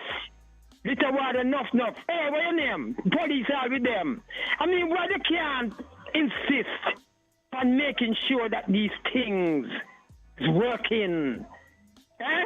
Me don't tell him, you know. Me tell the esteemed senator, you know. Honorable senator, you know, me princess, you know. Me say, the first thing I tell her, you know, me not talk to her yet, eyeball, me tell her, you ever heard the saying, say, small trash, blind eye? She never hear it. But it's a proverb. Because down to sweet paper, it start there, so. Right. Yeah, it start there, so it's a mind thing. It's a mind thing. Some people never drop the paper there. Some people just don't care. They just drop it and drop everything else. Small like sweet paper, big like house. Hey, suppose some can't feel range, man. Yeah, you rough out there, each road. No, these people here is some criminal. Yeah. And apart from education, we have to send some of them to jail and tax the pocket $1,000 if you drop a sweet paper, $10,000 if you listen people land. Right. We have to implement these things, put policies in place and implement these things. I'm not making myself look like me a set of nasty people. Yeah, man. Well, hopefully we see some movement in that direction, man. But I appreciate your call, man. Twins and princess. Blessed love, see you in highness. Good program, yeah? Yeah, man. Bless.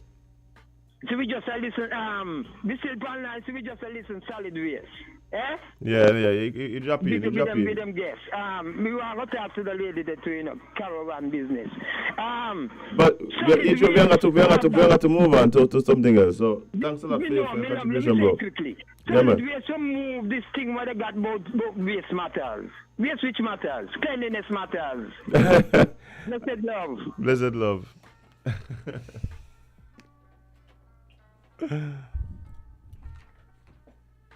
What's up, Jade? Cleanliness matters, Jade. It does. Let's move on. So, smoking marijuana in public illegal, says St. Kitts AG. Now, I realize a lot of people have been cussing about this, which I don't understand why, because they say new. Like, no, Jade, you step up, Jade. I tell Jade, step up. Ain't new, but you step up. Okay. And I think that's why it even became a thing. Oh, okay. Yeah. Well, let me tell y'all what the age say, and then let me tell y'all what the age say again. So, when in St. Kitts and Nevis, you better think twice about lighting a spliff in public, as you can face a fine, community service, or even some jail time. This after the Attorney General Garth Wilkin in the National Assembly yesterday informed the general public that smoking marijuana in public places is illegal in the Federation. The Attorney General outlined why we had to remind the public about this law. I did this because the Attorney General's office and the Royal St. Christopher and Nevis Police Force have received numerous reports that excessive public marijuana smoking is occurring throughout the Federation, and it has been affecting persons' health, particularly the asthmatic, and persons' ability to enjoy public spaces and events. So yeah, you could face up to $1,000 or jail, or whatever else. I can't say I disagree, because some of y'all is really overdo it by points. Like y'all has come dead center of people with all your bush brown joint them, which brown bush brown. Y'all ain't smoking no high grade. Y'all just in the middle of the dance with a joint full of brown. In the middle of the dance, Jade. Let me tell you something, right? You know when it was crazy. Music Fest. Music Fest, I was more to the back. Oh, okay, so I wasn't dying. But even recently, the opening of Carnival, Jade, was crazy. Yeah, like crazy. You can't, I'll tell you why. There were people who were literally complaining that they just couldn't find anywhere to go. They were just like, I can't go anywhere. Like everywhere I go. A friend of mine messaged me and said, you could buy a drink by the bar for me. I have to stay backstage because I can't. Like they were asthmatic. They were asthmatic and they tried to get a drink by the bar, but it was just they couldn't deal. They couldn't cope. Y'all act like y'all don't have vehicles. Y'all act like y'all can't excuse yourselves from between people. Nobody's saying that y'all can't smoke, you know. Nobody is saying. You see, this year we come at think like you said, people just do it to a level where it's just it had to be addressed now. Mm-hmm. You know what I mean? That's yeah, I understand. Y'all just overdoing it. Y'all causing people to have to go to the hospital because they can't breathe. And yes, there's different types of smoke that could affect different type of people because people talking about, well, the barbecue man, them, like, no. Be for real. The barbecue man, they coming in the middle, the center of any event for Hope No Chicken. I've never seen it. And then if you want to, you could literally, it's easier for you to navigate away from that. It's easier, for but you to navigate if every corner of every event is somebody smoking, where are people who don't smoke or have problems supposed to go? Yeah. There are places that you can see that there's a designated smoker section, and fine. But if you literally just walk into the dance with your joint, like sometimes I go out as in my main smoke and I high. Why I high? Got that contact going on? That second-hand smoke. And I need this to become a rule for cigarettes as well, eh? Yeah. I think, but you see, this is the thing though. This is the point I'm making when I say like it's become a thing now because of like the blatantness. Mm-hmm. The truth is we just don't have a culture. We don't have a culture of like where so much cigarette smoke. So yes, it's a thing and it's always been a thing. They say that ain't a new thing either. Mm-hmm. Because to be honest, I think that they just make me feel sicker than anything else. Well, listen, if I smell a cigarette, I automatically pissed. Yeah. But the thing about it too, a lot of times, what I recognize with the cigarette smokers is that because of the culture surrounding cigarette smoke, they tend to, you might smell it or whatever, but you can see at least an effort to distance themselves from people. Generally, when people smoke a cigarette, they'll move away, right? Now, of course, wind carries, and so it will still affect people and whatever and blah, blah, blah. But I think that is the difference. The difference is that a lot of, from my experience, a lot of cigarette smokers, it's mindful that they kind of try to, let me go over here, let me go on the side. Escape it, because y'all smell just like whatever cigarette. Yeah. Smoking. But at least you ain't blowing the smoke in my face. Yeah, that'll be the thing. Like, the cigarette smokers to me, generally, of course, they always got some blatant, like, I don't want to say the part of the body that I'm thinking about. But yeah, like that, of course, just blatant and don't care and thing. But generally, even like, and that is why, you go to certain places, they might have a designated smoking section, away from, where most people might either be conducting business or whatever. Yeah. If you're on a cruise ship and all, you got a little room with some fake grass in there, you could go in there. And the thing is, for me, right? Some of y'all can't even smoke in y'all house, Some of y'all cannot light up no type of joint in your house. But y'all must come between the people. In the house. Oh. Okay. Yeah, where you live. Yeah. Yeah, I know y'all might be upset about that $1,000 fine. However, y'all have to understand that y'all not the only people outside. And this is the thing, I think for me, right, I think it's kind of like if there was a, I think it's a different situation because of the popularity of the cannabis over tobacco and like the nicotine cigarette kind of thing. So the numbers in itself would exacerbate the issue, right? Because there's probably more. I would go out on a limb and say there's probably more marijuana users than cigarette smokers, right? Yeah, that's a fact. Right. So it creates it puts a target on that particular thing because the issue would be bigger because of the number of persons, right? So for those who like trying to make the comparison and thing, I think one, there's a bit of a cultural difference. A big one. And two, there's a numbers difference that is at play there. Yeah, just no small, just ease on the side. Go in your car, find an area where people not going to be affected, and just do that. It's simple, common courtesy. The truth is, Jade, people ain't want to say it, but like I say, but somebody just out there trying to look cool, yeah. And they look cool, like. No. Like somebody just like. Y'all just want people know y'all to smoke. Yeah. We don't care. Yeah. We don't care. Men, if you thought we did, but we don't care. Like you don't get brownie points for smoking. We don't care. Yeah, some people trying to look cool, some people trying to look hard, some people trying to look okay, big. look cool with your $1,000 fine then. Yeah, that's no problem. Yeah. That's all you can do. Just look cool with your $1,000 because y'all out here doing too much. Big spliff like pocket. That's all like a dance all lyric, right? Oh boy, people want to get in on the conversation. Let's hear this. Good morning, caller. You're live on Island T. What's up? Oh, lost that one. Good morning, caller. You're live on Island T. What's up? Good morning. I'm trying to find out if there's any information out there about tickets for tonight's show. Did you guys get any information? What I would suggest is reaching out to the Carnival office. I don't know exactly. I don't know what the situation with tickets for this tonight show is. Sorry. Do you have a number? Hello? Do you have a number for them? No, I think you could probably check the Facebook page. Sinkis Nevis National Carnival. That might be the best place to try and get the information. Thank you. All right. Any other calls? No? Okay. No, but this Friday, that's high as the joint. Yeah. You get high fines.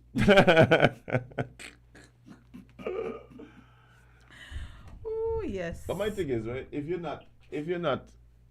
not encroaching, right, then you wouldn't have to worry about what the price of the fine is. Like, yeah. I mean, that's all. Good morning, caller. You're live on Island T. What's up? Good morning, my family. Good morning, my Island T family. How you all do? I don't have my bush till any food, about after 3. But after now, I'm not going back to sleep. What? Keeping me up. I'm much stronger than ever. Yes. Garfield, hip.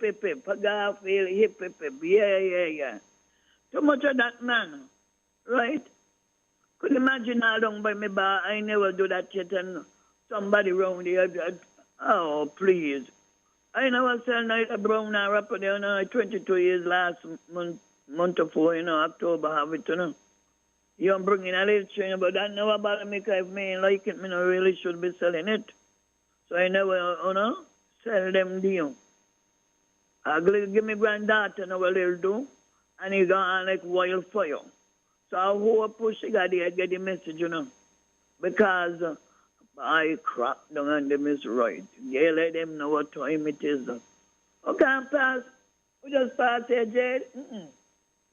You, something about it, Go behind the bar, them down there if it's anything. All over, So me see the people them down there who doing the event, the selling, the shop people, they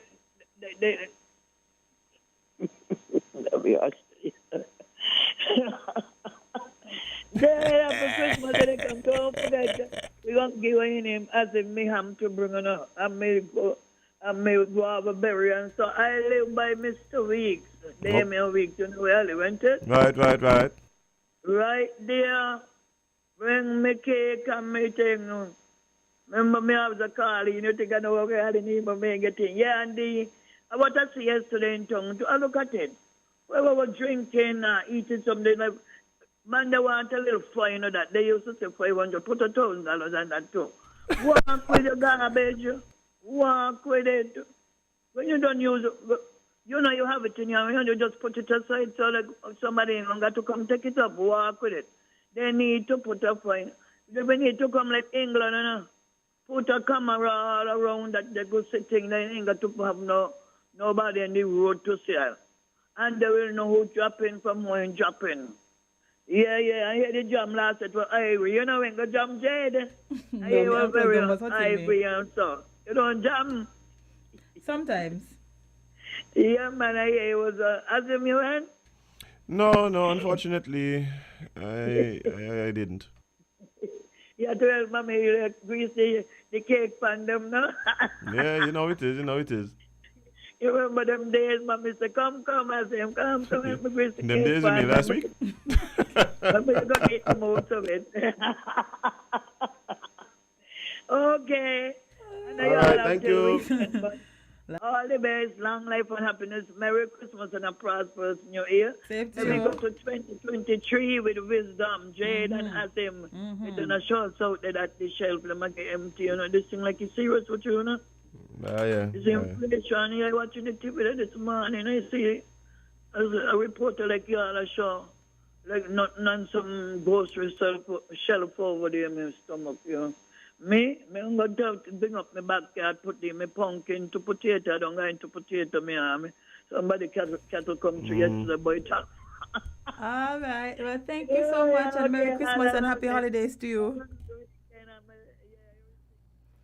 Should there be a fine for over alcohol consumption, aka people who don't know the limit? There is. See? But generally, I think in some places they call it public intoxication. Here, if you operate a motor vehicle and you pass a certain limit, there's fines. Driving under the influence, so there is. Yeah. How much more time we have left? A little bit more. So let's talk about something that is as in fact this happened. This is as in fact. How come my fault? Because we talked about this last week and it happened. And you bring him up. So it's your fault it happened. So doing the Lord's work. Yeah, well, somebody have to, because he clearly wasn't. So the feds have arrested the Brooklyn Bling Bishop, Lamore Whitehead, on extortion charges for swindling parishioners and businessmen. Every time I'm on the public, the bling bling. May think how the lyrics go. I know the lyrics go. No. Good remix though, but I know. So for y'all who don't remember, we were speaking last week about false prophets and these pastors and parishioners and these televangelists who just always swindling and scamming the people who follow them. We was talking about the ones that we saw on TV, and then we also mentioned, special mention to the one that got robbed earlier this year while in church. Bling bling. And we all said that he's a scammer. Well, I said so. I think Azem said so too. And it has been verified by the feds that he is. So a flashy Brooklyn bling bishop, the fact that they call you a bling bishop, sir, you're going to hell. Because I think that's what God wanted. But who am I to judge? Bling bling. Lamore Whitehead was busted by the feds Monday on charges. Oh, sorry guys. I was supposed to mention our guest has to postpone to Friday. So Byron was supposed to be on today. And he can't make it today. So he'll be on Friday. He apologizes for the inconvenience. And so, see him on Friday. So yeah. Yes. So he was charged yesterday on swindling a retired parishioner out of tens of thousands of dollars, extorted a businessman, and deceived investigators. Vibes. I think so. We get tens of thousands out of one person, by the word of the Lord. The word of the Lord has him. You see them words in the Bible? Yeah, are you using? Yeah, you think so? No, I thought. What he use? No. Them are the plan emotions. Yeah, using the words out the Bible. God said. No, Jade. I'm telling you, as someone who has sat and watched it happen, as I've sat and watched it happen, Jade, I've seen people literally go up and give away their life savings. It ain't necessarily it's emotional. It's very emotional. There's very little scripture involved in that. There's always some story about how the last place they went, they told somebody to give this, and then this is, and then they thought it wasn't gonna happen, and then they get a random call. Somebody come and drop off a check and say the lads must give this, and the lads must give a check. Yeah, no, but seriously, I'm not even kidding. I've heard it several times. I've seen it. The lads must give a check. There's some people. The lad never tell nobody give me no check. There's some people because you don't have faith. You haven't planted a seed. But anyway. Speaking of seeds, over money. Anyway. You say why help up this dividends are being on? In time, Jade. In time, it's true. That's about the 31st. It's true. The Lord will deliver. Yeah. That's how he get thousands out of that one, man. Yeah. But I mean, again, it's unfortunate that people would use people's faith against them and weaponize their position.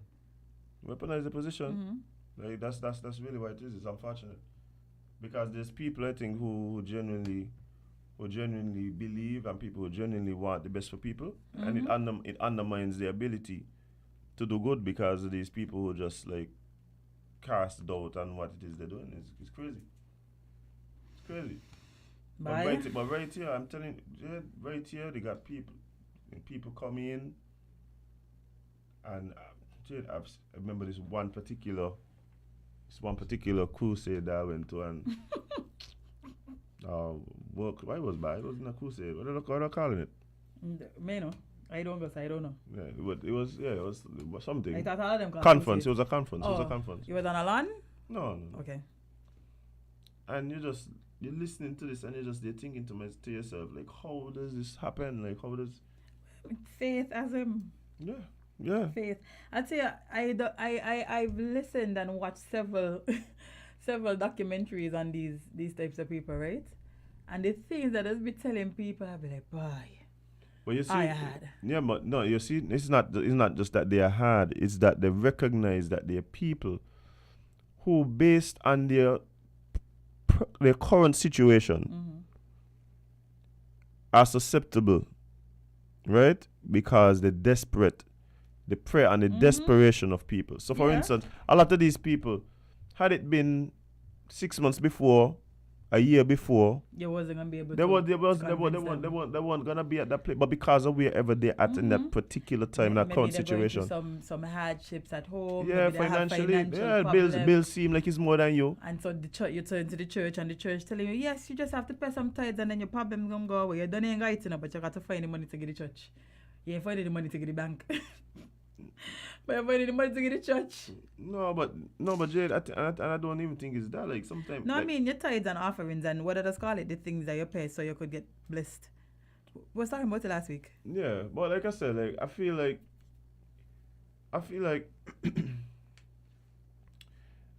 there's a particular type of rhetoric, right? That's I don't want to lump in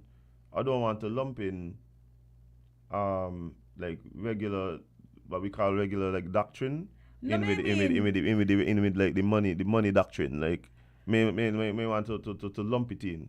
'Cause I believe it's two different things, right? So but when you see people who purposefully prey on people's desperation, that is despicable to me, man. Despicable to me. It really is an issue. It really is an issue. Because you don't know what that gonna lead to for that person. You don't know what that's gonna lead to for that person. But you know, it's unfortunate. But it is.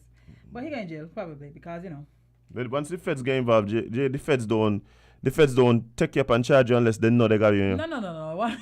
The conviction rate is something like 99.9%. Once them they get involved, you're assault. The feds different, Them man ain't like your local DA and prosecutor. They're only coming for you when they got you. Yeah. If by time you recognize that you're under fed investigation, you don't got it. Yeah. Just give it to God. Yeah, you don't got it. Give it to God. Yeah. Might as well.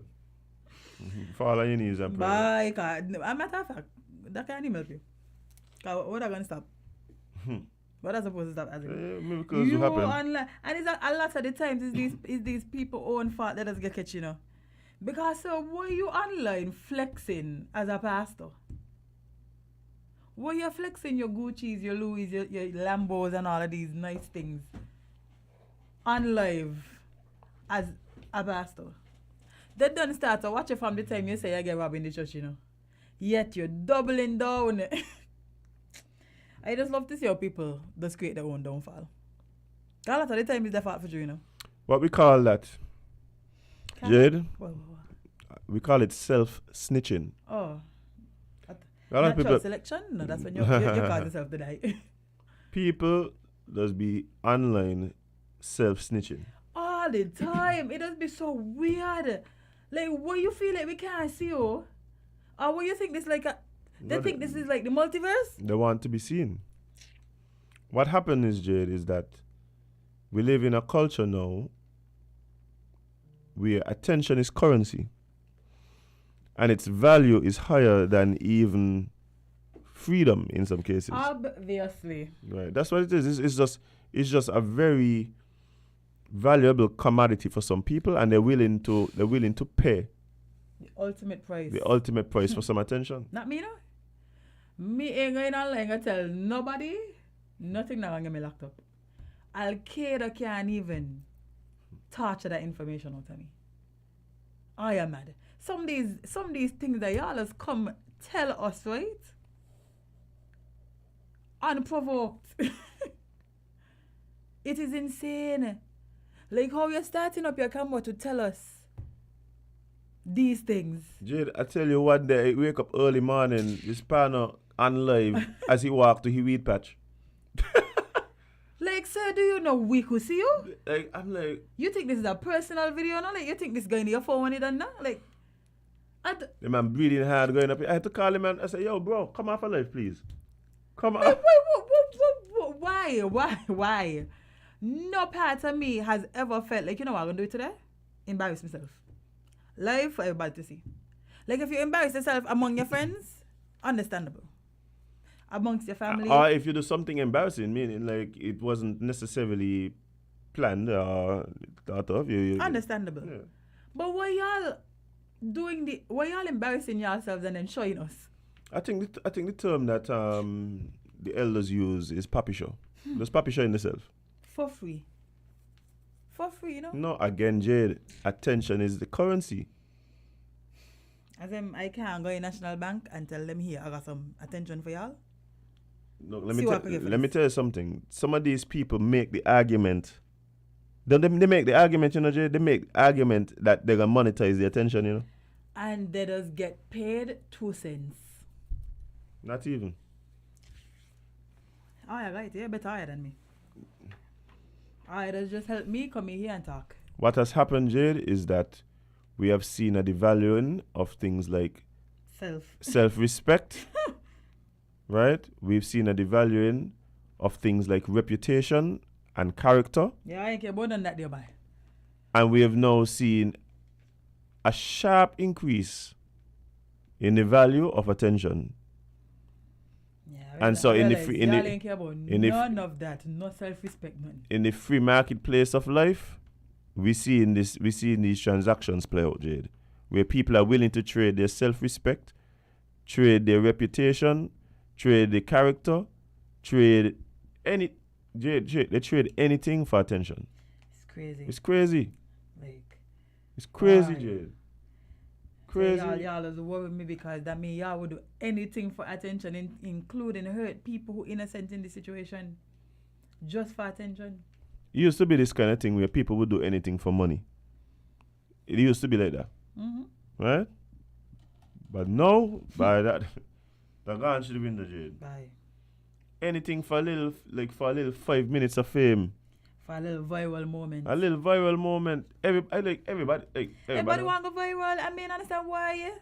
Actually, that day, you remember at that time, everybody on Instagram was a public figure? Mm-hmm. There was that. Wait a minute, it's still happening. It's worse actually now. Really? Everybody literally think they're a public figure? Yeah, boy. Just because they live in? Mm-hmm. And it's crazy to me, right? Because when I talk about myself, I don't talk about myself in that way. You know, like I remember me and some friends went to Last Lap on Friday and we was talking about like I think we was talking about some celebrity story we was talking about. And I literally was like, I start happy and made famous and made a celebrity. And she's like, no, Jade, you are. I'm not. But she, because of the way she sees me, because of the show and stuff like that. Not that she don't see me as a regular friend, but to the public, I am a public figure and I don't feel that way. But people who not even doing things like this, they feel that they are. And here it is, Jade. I don't have a problem with people who want to be, somebody saying everybody want to be somebody, right? That's okay. The issue I have is the people who want to be celebrities without doing anything worth celebrating. Not at all. That's the problem. You want to be a celebrity, but you don't want to do nothing worth celebrating. They just want to come out here, puppet show themselves and feel like they should get self-praise. Jade, I'm telling you, Jade, our grandchildren are going to look back at us. Yeah, they're going to say and one, Jade, they won't wonder. Jade, I just wonder if it's me alone who does get weirded out by the people who sit over the voiceovers. Like, you know, like they'll be like a recording of something and they record themselves just saying it. you know, that's a big thing. I know. That don't weird me out that much. No, but if you think about it first, just because it don't weird you out because it's just happening. But if you stop and think of like our grandchildren and look back at it and be like, so y'all just used to like turn on your phone and just like say over people, like mouth over people words. And like everybody was doing this? Like this was the thing everybody was doing? Yep. Our grandchildren are gonna look at us like we were insane. Because the truth is we do a lot of insane things. Like what it really is, Jade, is that social, like not on just technology in general. I don't think it's necessarily just social media, but particularly social media is what happened is that it is so new, relative in human history. Social media is about a blip so far. So what happened is that we have not yet learned how to properly navigate social media as a species. And what is happening is that there are people that are literally weaponizing it because of our ignorance. Yep. It's crazy. And the thing is, we are so ignorant and immature to it. Like we are just immature because it's young. Yeah. Right? Like it's young and we just now starting to deal with it. We now have the first generation of people who grew up with social media. Like I remember when Facebook come out. You understand? I remember when Facebook come out. I remember when it was a thing and it was lame. If you're on Facebook, it was lame. I remember getting on Facebook. I got on Facebook and it was still just for college students. You couldn't get on Facebook unless you. Unless we had was hi-fi and stuff. Right. I remember Facebook when it was just for college students. Right? It was like a college student thing. So you have this generation now who growing up with social media, and I think they are going to suffer based on what we and based on the fact that we weren't able to teach them. But I'm hoping that the generation after these now realize like they're gonna learn. No, that the generation now we're gonna teach them and say like, hey, these are the pitfalls. This is what could happen if you don't operate social media responsibly. Yep. And I think just the idea of responsible use of social media is a new term. I don't think people even recognize that it's something that needs to be used responsibly because it's so powerful. But that's why I realize a lot of countries trying to mandate or ban or limit the use of these social platforms in their own countries because they're not realizing the damage all of these platforms causing. But Jade, it's not only just that they're limiting it in their country because they recognize the damage it's causing.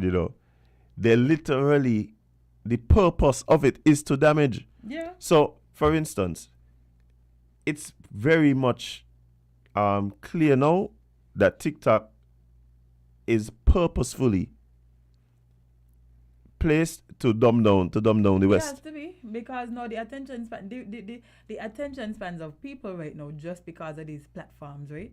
It went from people being able to listen and read and pay attention to things for an extended period to now they can't pass 15 seconds, Yeah, but Jade, think about like in in China, where TikTok is really from, like, one, they limit the content that their children could see, and so the algorithms only push certain type of content to the children in China, right? And then there's a limit for how much you can consume. So even though it's all educational stuff, so like if you're a child in China, you could only see educational stuff. The algorithm pushing that to you, things that they want you to learn, right? But down here, man, it's free for all. The algorithm, not just free for all, you know. And I think, and this is the problem I have with the ignorance of social media. We believe that somehow we have control over what's going on. That is far from but we don't understand that somebody is controlling it. Like somebody is determining what type of things you see and what kind of what type of social programming you will be subjected to. And like we don't even have the responsibility. We're not even responsible enough to recognize that and then put things in place to make informed decisions. No. We just continue about it everywhere. As we continually getting dumber and dumber. It's crazy. Like it, and these things have been explained. They literally have explanations to how they have these social media platforms set up, and people that watch them videos and be like, oh well. Because it is so powerful and addictive. That what happens is that they know even if we tell you what we are doing to you, you don't care. You're already addicted. Yeah, you're gonna stop. You're already addicted. But that's crazy. And I just want y'all to stop embarrassing yourself for social media. And that's why, likes and clout. Please, let's stop. You can imagine the rest of the world looking at the West. Yeah. My God. What do you mean imagine? I could see it. What do you mean imagine as if we could see it though? I'd be looking at people. If we're looking at us in this way, how do you think they're looking at us? Bye. Crazy. I just thought to be embarrassing us by. What is we have not yet learned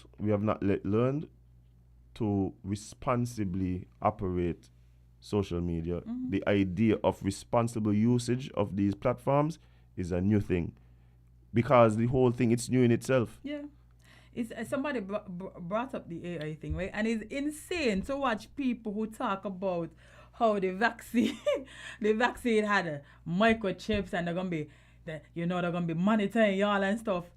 Yet what y'all pay to give y'all facial structure to unknown apps on social media, you know. Y'all literally just be putting y'all bank information, y'all address, phone number, social security, whole face structure, uploading it to these apps just to laugh after yourself because you have on an old man filter. And then thinking that people using other means to trap y'all trapping yourselves. Yeah, we've given them enough access to our minds for them to be able to program us in any way they see fit. Yeah, they literally don't need to give y'all no kind of chip. Yeah, they don't have we give them all the information that they need, and we also give them access to our brains for them to program us in any way that they want to. Yeah, don't even read the fine prints on these apps y'all using. Y'all just click accept. Now they're in your phone, they could see all your contact information, they could see all your messages, they could gather all the data from your phone. But you just simply clicking a button without reading. Sometimes you know how much people go online, and when they come off they feel wow. And they come offline and they just feel drained and angry and sad, and they don't know why, and they don't recognize that you're being socially engineered to be depressed. Yeah. You're literally being socially engineered to be depressed, and you don't understand why is it. You go for some reason Instagram just showing you all kind of memes about how relationships suck. And everybody, well, but you know. But the thing is, if you stay there and you consume that for hours on end, you can't come out feeling good, Jade. No. You can't leave that. You can't leave that space feeling good. Y'all got to take control over the things y'all consume. Yeah. And sometimes you just need a break. Yeah. Oh, but guys, we gotta leave. We gotta go back to December. We should have gone a long time. Yeah, but we're still. Yeah. But thank you guys for hanging out with us. Even though we went a bit over time, you know, it is the year coming to an end, lots to get to. So whether you joined us on Facebook, YouTube, WINNMedia SKN, or any of the other digital media platforms, we appreciate you big time. No matter where in the world you're listening from, we got some people all over Europe. We had some people coming in from Florida, Texas, New York, the whole of Georgia. Big up yourself one time. And if you're right here locally, St. Kitts Nevis, listening on 98.9 FM, appreciate your big time. Remember, if you walk into an establishment and they don't have island tea on, Cuss them. don't cuss them. Kindly. Just educate them on what it is that they should be doing if they want the customers to have the best experience in the morning. So don't choose violence. Who wants tea? Everybody. Everybody. So thank you so much for listening. And guys, please remember to learn from the mistakes of others. We need to come with some new Advice? Yeah, because why they ain't listening? These, for the last 2 years, Azem, they hear what we say. Spend more time living your content than posting it. You see? Yeah. But if anything you take away from what we said this morning, please take away this. Let this resonate in your spirit as you move through your day. You can't be everybody's cup of tea because you is not a mug. See you guys tomorrow.